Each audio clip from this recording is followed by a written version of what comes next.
You want to buy a house for free? I've, I'm seeing it constantly right now. Not for free, but with little money out of pocket. So I've done a couple loans here recently where the sellers are paying for all of the closing cost. When you buy a house, there's the down payment. Certain loans don't have down payments, but there's a down payment, and then there's closing cost. And closing cost varies. And that's a whole nother subject about what is closing cost and what isn't, but I'm going to keep focused on seller concessions right now. And seller concessions are about, I read an article that about half of the homes are being sold with seller concessions. And seller concessions is where the seller pays for your closing costs.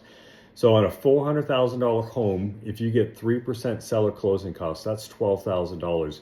Typically speaking, that's going to be enough money to pay for all the cost that is attached to buying a house and a little bit to maybe buy down your rate a little bit. So seller concessions.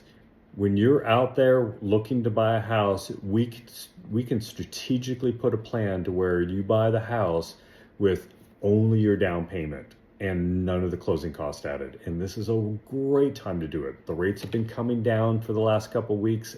The future looks bright with that. And so if there's a time to strike, this is one of those times to strike, to go buy a house now, not later.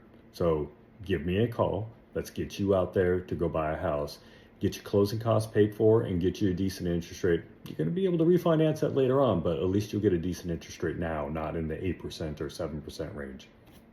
Take care. Call me.